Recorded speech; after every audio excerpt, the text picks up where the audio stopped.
नमस्कार दोस्तों, चलिए आज देखते हैं संस्कृत पेडागोजी लैंग्वेज 2 भाषा 2 लेकर के आया हूँ। और आप लोगों को काफ़ी मज़ेदार तरीक़ा से बताऊँगा, ट्रिक से बताऊँगा, जिससे कि आपका सीटेट में संस्कृत पेडागोजी काफ़ी बेटर हो जाए। और आप कैसे करिएगा, जिनको संस्कृत नहीं आता है उन लोगों के लिए काफ़ी बेटर क्लास होगा। क्योंकि भाई सबसे दिक्कत आ क्या रही है संस्कृत में, पढ़ना, कि पढ़ेंगे कैसे। अगर आप पढ़ लेते हैं तो डेफिनेट रूप से आप लोगों का हिंदी पेडागोजी मजबूत है। हिंदी पेडागोजी जिनका अच्छा है उनका संस्कृत पेडागोजी अच्छा होगा। चलिए करते हैं, कैसे पढ़ते हैं इसको देख लेते हैं। रटना अभ्यास कारण, माने रटने के अभ्यास के कारण विद्यार्थियों के विकास में किस प्रकार का क्षति भवती, किस प्रकार का क्षति होता है। कह रहा है कि रटने से क्या होता है, क्या क्षति होता है। तो मेरे दोस्तों, रटने से आत्मविश्वास नष्ट होता है। अगर आप कोई चीज़ को रट जाते हैं तो आत्मविश्वास नष्ट हो जाता है। ये सबसे बड़ी बात है, यहाँ पे लिखा हुआ है आत्मविश्वास नष्ट भवती। ठीक है, तो भाई सीटेट में अगर आपको अच्छा करना है तो सबसे पहले इसको जैसे मैं बता रहा हूँ वैसे आप लोग पढ़िएगा।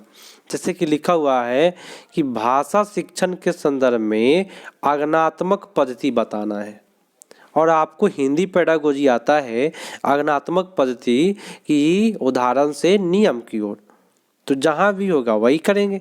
तो आज्ञानात्मक पद्धति का लक्षण है मेरे दोस्तों, अगर मैं आपको 2 क्वेश्चन देता हूँ, एक मैं बोला आगमन विधि सुनिएगा, एक मैं बोला निगमन विधि, बताएं कौन सा विधि सबसे बेटर है पढ़ाने के लिए।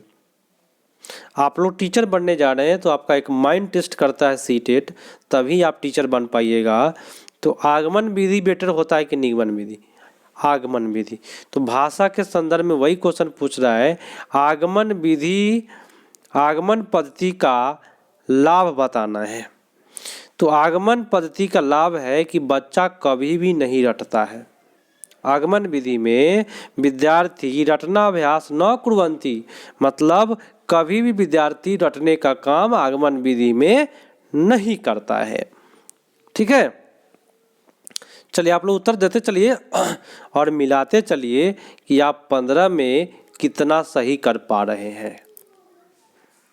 ठीक है, तो 15 में 15 सही करके दिखाइए। मैं आपको पढ़ के बताता हूँ कैसे लिखा हुआ है। देखिए कैसे पढ़ना है, वहाँ एग्जाम में चाहे कितना भी बड़ा हो कोई दिक्कत नहीं, पढ़ना ऐसे ही है। ठीक है, भाषा की अभिव्यक्ति में लिखा हुआ यहाँ पे स्व अपनी अभिव्यक्ति का कारण सर्वश्रेष्ठ डैश माध्यम होता है। भाषा की अभिव्यक्ति में अभिव्यक्ति का कारण बताना है कि सबसे बेटर माध्यम कौन सा है। भाषा में किसी के सामने अगर बोलना है तो क्या कहते हैं, भाषा क्या है सबसे पहले बता दें। भाषा प्रचार नहीं दोस्तों, भाषा संग्रह नहीं है, भाषा एक विनिमय का साधन है, एक्सचेंज माध्यम है। भाषा क्या है, विनिमय का साधन है, सबसे अधिक महत्वपूर्ण है विनिमय का माध्यम अस्ति। भाषा एक विनिमय एक्सचेंज का माध्यम है अपनी बातों को करने के लिए। तो उपयुक्त सभी होगा ही नहीं, और जिन लोगों ने सी किया है उनका सही जा रहा है। अगला है, देखिएगा क्वेश्चन कहता है कि भारतीय छात्रों में कौन सा शिक्षण में महत्वपूर्ण आवश्यक होता है। भारत के छात्रों के लिए सबसे महत्वपूर्ण क्या है, तो मेरी बात ध्यान से सुनिए। भारत की शिक्षा नीति कहता है और सीटेट कहता है कि बच्चों को मातृभाषा में शिक्षण कराना है। तो मातृभाषा, यहाँ प्रादेशिक भाषा लिख करके गलत बोला, मातृभाषा आंग्ल भाषा लिख के गलत लिखा। सबसे बेटर है मातृभाषा, शुद्ध मारिए, आप लोग का सही जाएगा। चलिए अगला प्रश्न है, मजा आएगा आपको, कि अभिव्यापक कक्षा, इसको कहते हैं इंक्लूसिव क्लासरूम, भाषा शिक्षण में एक समस्या है। किस प्रकार का समस्या है बताएं। तो मेरे दोस्तों विद्यार्थियों को योग्यता आवश्यक अक्षमता एक समस्या है। तो समस्या क्या है? अक्षमता एक समस्या है। अक्षमता क्या है? एक सेकंड मेरे दोस्तों ध्यान से सुनिएगा, इस क्वेश्चन को थोड़ा सा पकड़ा जाए बढ़िया से। क्या लिख रहा है कि भाषा शिक्षण में एक समस्या, समस्या क्या होगा? तो अक्षमता एक समस्या है। असमर्थ समस्या, अभाव समस्या। मेरे दोस्तों अगर आप क्वेश्चन के हिसाब से करते हैं और ट्रिक के हिसाब से करते हैं तो यहाँ सबसे बेटर ट्रिक काम करेगा। देखिए अक्षमता यहाँ पे नेगेटिव वर्ड है, असमर्थ नेगेटिव है, अभाव नेगेटिव है। तो विद्यार्थियों को भाषा वातावरण के विकास के अनुकूल ये नहीं होगा। विद्यार्थियों को परस्पर रुचि भेद, इंटरेस्ट सबसे बेटर होगा। इंक्लूसिव क्लासरूम जो है ना, ये भाषा शिक्षण के लिए एक समस्या विद्यार्थियों को परस्पर रुचि का भेद करता है। ये आपका सबसे बेटर इसमें भी ही होगा, इससे बेटर कुछ होगा ही। ठीक है, अगला प्रश्न है कि निम्नलिखित में कौन सा उत्तर मातृभाषा के शिक्षण के उपयोगी ज्ञान लक्ष्य के लिए अत्यंत नहीं है, महत्वपूर्ण नहीं है? ज्ञान लक्ष्य के लिए महत्वपूर्ण कौन सा नहीं है? दोस्तों उच्चारण का ज्ञान जरूरी है मातृभाषा में। उत्तर मातृभाषा के उच्चारण ज्ञान, भाषा के विभिन्न लेखन का ज्ञान, भाषा के तत्व प्रभुत्व ज्ञान की प्राप्ति, विषय वस्तु ज्ञान वर्जन। मेरे दोस्तों अगर मैं आपको बताऊं कि ज्ञान लक्ष्य, तो विषय वस्तु का ज्ञान से क्या होगा?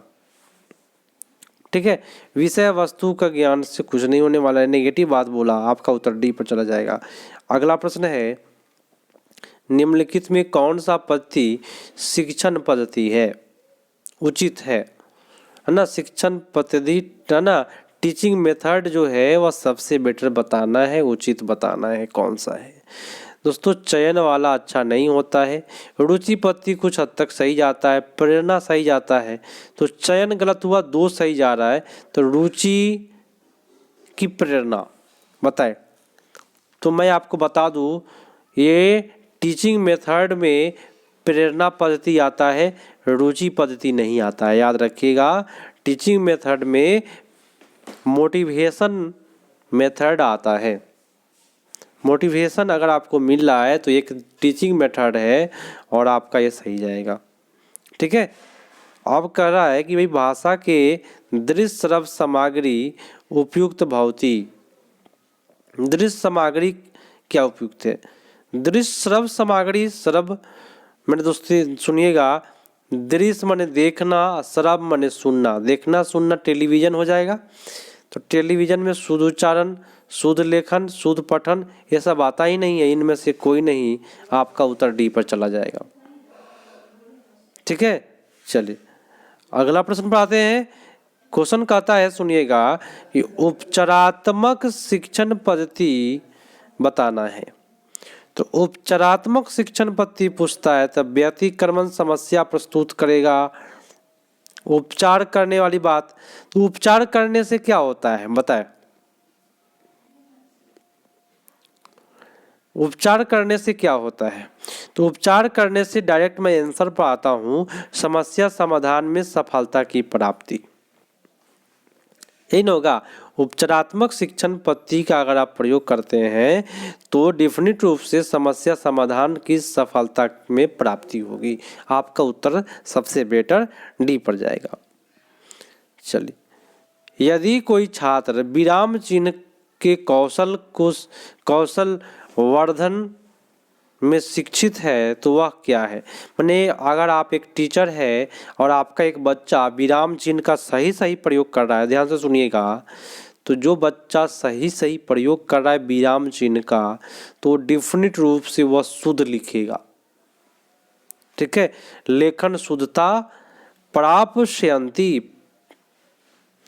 ठीक है, आपका उत्तर डी पर चला जाएगा। अगला प्रश्न है कि भाषा में, देखिए भाषा कक्षा में रचनावाद का अर्थ होता है। एक रचनावाद का क्वेश्चन बार बार पूछ रहे हैं। तो रचनावाद का होता है कि छात्रों को पंच विषय स्वीकार्यम अध्ययनम ज्ञानच वस्तुनाम प्रतिबिंब अनुभव द्वारा भाषा कौशल को प्राप्त करेगा। सबसे बेटर यहाँ दे रहा है, लेकिन दोस्तों यहाँ भाषा कौशल को प्राप्त करेगा, यहाँ लिखा है कि निर्माण प्रत्यक्ष ज्ञान को प्राप्त करेगा। तो निर्माण ये आपका गलत है, स्वयं निर्माण नहीं दोस्तों। सबसे बेटर आपका उत्तर ए पर जाएगा। निम्नलिखित में कौन सा उत्तर प्रादेशिक भाषा के विकास में समस्या नहीं है? समस्या नास्ति इति सूच्यति, समस्या सूचित नहीं है ना। तो बताए कौन सा प्रादेशिक भाषा में क्या होगा? बोध अस्पष्ट, अनुवाद विशेष समस्या। देखिए समस्या नास्ति, तो अस्पष्ट क्या है? समस्या है, ठीक है। अनुवाद विषय आपका समस्या है, अभाव आपका समस्या है, लेकिन कर समस्या नास्ति, समस्या नास्ति लिखा हुआ है, तो हमारे विषय को जानना एवं परिचय भाव यह समस्या नहीं है। आपका उत्तर सी हो जाएगा। भाषा के समर्थ लैंग्वेज एक्विलियन का नाम बताना है। भाषा के समर्थ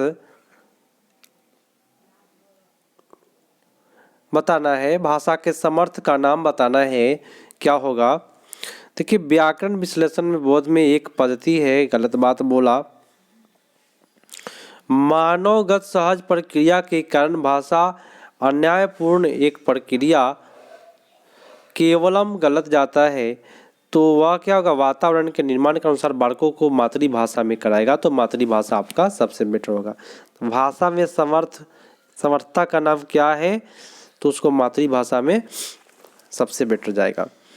कह रहा है क्वेश्चन कि अध्यापक, भाषा के अध्यापक हमारे लेखन कौशल के शिक्षक के लिए क्या करेगा? तो भाषा के अध्यापक क्या करेगा? ज्ञानवर्धन एवं विचारों। देखिए मैं आपको ट्रिक बताता हूँ। लिखने की बात करें तो लिखने वाली बात में कभी भी विचार लिखेगा, ठीक है। विचार वाला बात आएगा, लिखने वाली बात में विचार आता है, तो आपका सबसे बेटर ये होगा। और आज का लास्ट है दोस्तों, क्वेश्चन कहता है कि कक्षा में पठन के संदर्भ में छात्रों को क्लिष्ट प्रश्न पूछना किस प्रकार का? तदानी किम क्रियते। क्लिष्ट प्रश्न माने थोड़ा सा डिफिकल्ट प्रश्न पूछा जा रहा है, तो ये क्या होता है? तो क्लिष्ट प्रश्न से पुस्तकों को समाधान करने में प्रयत्न करते हैं। छात्रों को अनुशासित भवन्तु सूचना क्रियन्ते। देखिए अनुशासित आपका गलत है। तत्क्षण मध्य तत्काल आपका गलत होता है, समाधान करेंगे तत्काल, उसका गलत है। वह सभी प्रश्नों को विलिखित अनुमान को एवं समाधान करते हैं। तो सबसे बेटर मेरे दोस्तों, अगर पाठ के संदर्भ में कहे तो पाठ पुस्तक में के बाद में समाधान पर चर्चा करने का प्रयत्न करते हैं क्लिष्ट प्रश्नों को, तो सबसे बेटर आपका उत्तर ए पर ही चला जाएगा। और जिन लोगों ने किया उनका सही जा रहा है। तो दोस्तों आज के लिए इतना ही, मिलते हैं अगले पार्ट में। वीडियो को आप लोग अधिक से अधिक शेयर करें, लाइक करें। तो मिलते हैं अगले पार्ट में, तब तक के लिए धन्यवाद। जय हिंद।